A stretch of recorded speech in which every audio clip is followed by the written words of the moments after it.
안녕하세요, 엔돌스입니다. 차! 갤럭시 Z 플립 2, 갤럭시 Z 폴더 2도 가지고 왔습니다. 제가 Z 폴더 2를 구매하려고 가격을 알아보니까 239만 8천원 정도 하더라고요. 제가 정말 구매하고 싶어서 돈을 열심히 모았거든요. 근데 구매하기 이전에 삼성전자에서 투고 서비스를 이용해서 2박 3일 대여를 통해서 사용해 볼 수가 있더라고요. 그래서 이 제품을 열심히 사용을 해 봤습니다. 일단은 폴더블 폰이니까 이렇게 접히는 게 가장 큰 특징이라고 볼 수가 있는데, 1세대 제품도 제가 이전에 영상 리뷰를 해서 한번 보여드린 적이 있는데 디자인적으로 많은 부분이 달라졌습니다. 우와, 이게 놀랍지 않나요? 이게 착착착착 이렇게. 우와, 이게 Z 플립 같은 경우에는 Z 플립 5G죠. 이 네이밍이 Z가 붙으면서 갤럭시 Z 폴더 2가 됐고요. 갤럭시 Z 플립 5G 모델이 됐습니다. 보통 Z 플립 2라고 부르기도 하죠. 아무튼 간에 전작 제가 1세대를 써봐서 그런지 2세대랑 1세대 차이가 확연하게 좀 느껴졌는데, 메인 디스플레이 크기가 7.3인치에서 7.6인치로 커졌어요. 이거마저도 커졌네. 이게 노치 디자인이라고 해서 위쪽에 이렇게 좀 먹었거든요, 디스플레이를. 근데 이것도 없어지고 인피니트 O 디스플레이로 바뀌어서 화면이 확실하게 더 큰 태블릿을 쓰는 느낌을 좀 받을 수 있었는데, 그거보다 더 현저하게 체감이 와닿는 거는 커버 디스플레이도 4.6인치에서 6.2인치로 커졌다는 겁니다. 인피니트 O 디스플레이가 탑재되어 있고요. 전면에 있는 4.6인치 디스플레이가 이전에는 이제 작지 않다라고 이야기 드린 거는 새빨간 거짓말입니다. 너무너무 작았죠. 1세대 제품은 전면 커버 디스플레이가 너무 작아서 지하철에서 어쩔 수 없이 쓴다고 치더라도 이게 불편했어요. 이게 작다고 이게 불편하지 않다고 이야기 드린 거는 거짓말이라고 보시면 됩니다. 지금은 그나마 6.2인치로 커졌는데, 이게 얼마나 크기냐 하면 갤럭시 S8 화면 사이즈라고 보시면 됩니다. 이게 상당히 커진 거죠.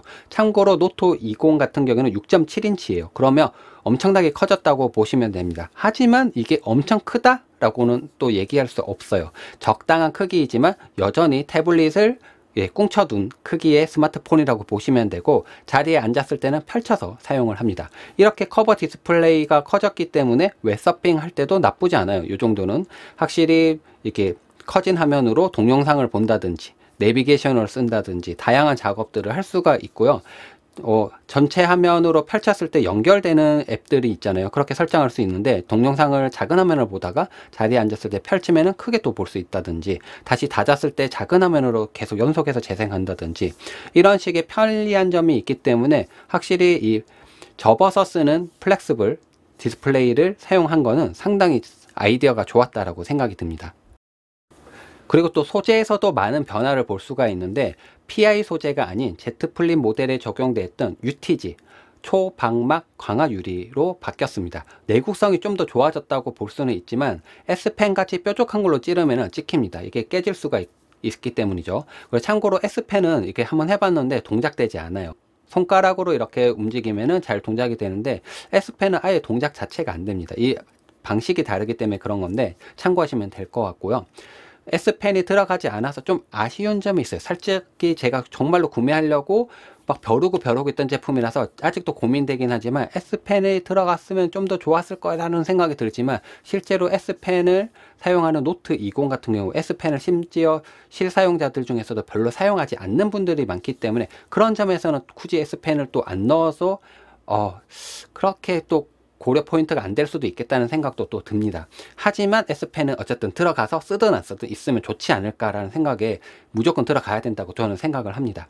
색상은 미스틱 블랙, 미스틱 브론즈, 이 두 가지 색상으로 출시됐는데, 현장에서 만져보면서 블랙은 못 빌렸지만 확실히 역시 유광이라서 노트 20 때와 같이 지문이 쉽게 남아요.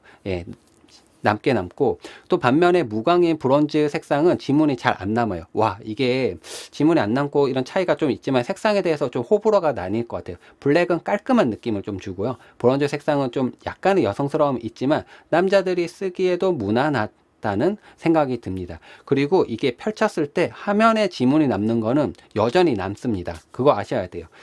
그리고 어차피 케이스 씌워서 쓰실 거기 때문에 블랙을 선택하셔도 무방하지 않을까라는 생각도 듭니다. 저는 이제 브론즈 색상으로 깔맞춤을 해보니까 나쁘지 않더라고요. 플렉스 모드가 지원되는 갤럭시 Z 폴더 2, 신지가 75도, 90도, 115도 이렇게 고정돼서 세워둬서 이제 커버 디스플레이를 사용할 수가 있는데, 동영상 감상할 때 이 스탠드 모드가 상당히 편합니다. 이게 텐트 모드라고 해서 이렇게 누워둔 방식이 있고요. 그리고 세워서 쓰는 스탠드 모드가 있고요. 그 외에 다양한 각도로 조정해 보는 것도 이제 이 하드웨어 신지가 좀 더 단단해졌기 때문에 좀 더 쓰기 편한 부분이 있었습니다. 그리고 이물질이 안쪽으로 들어가지 않게 완전히 커버 시켜주는 방식이기 때문에 좀 더 개선됐다고 볼 수가 있습니다.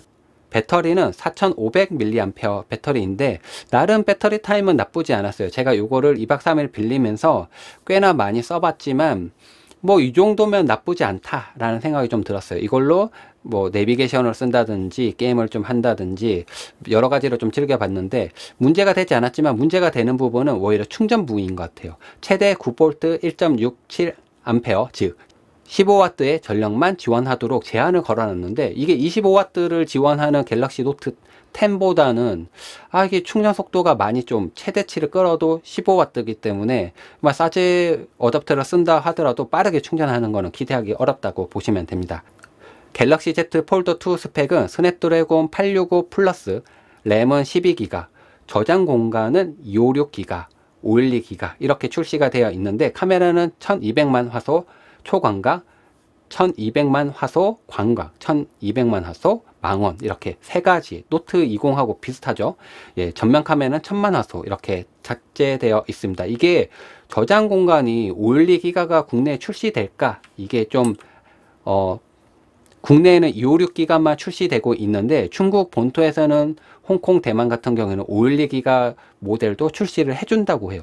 그래서 좀 이슈가 되는 게, 256GB 용량만 출시되면은 안 그래도 좀 많은 용량을 더 저장하는 이 태블릿으로도 쓰고 컴퓨터로도 쓰고 뭐 다양한 용도로 쓸 거 기대해서 좀 비싼 스마트폰을 구매하게 되는데 용량 압박이 좀 크지 않을까라는 생각이 듭니다. 한국에서는 신지 커스텀 서비스도 제공하지 않는다라고 기사가 있던데, 이거는 조금 더 두고 보겠지만 좀 이것도 아쉬운 것 같아요.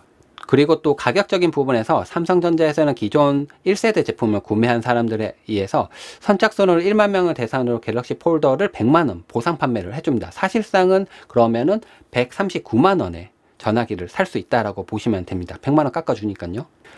가격은 전작과 같은 239만 8천원. 와, 호덜덜하죠. 솔직히 제가 이걸 사려고 돈을 많이 모으긴 했지만 솔직히 또 한번 고민이 됐어요. 솔직히 이거는 다시 한 번 더 구매 포인트에서 이야기 드리고 싶은데, 실제로 구매하고 싶다고 마음먹었던 사람인 제가 볼 때는 개선이 1세대보다 많이 되긴 했지만 이제 좀 살만한 수준의 1세대 이내 1.5세대라고 보시는 게 적당하지 않을까라는 생각이 듭니다. 왜냐하면 기대했던 S펜도 없고 방수도 안 되고, 그리고 카메라나 이런 거라든지 이제 좀 많이 좋아진 부분의 완성도가 높아졌지만 조금 더 신중하게 고민해 볼 필요가 있지 않을까라는 생각이 듭니다.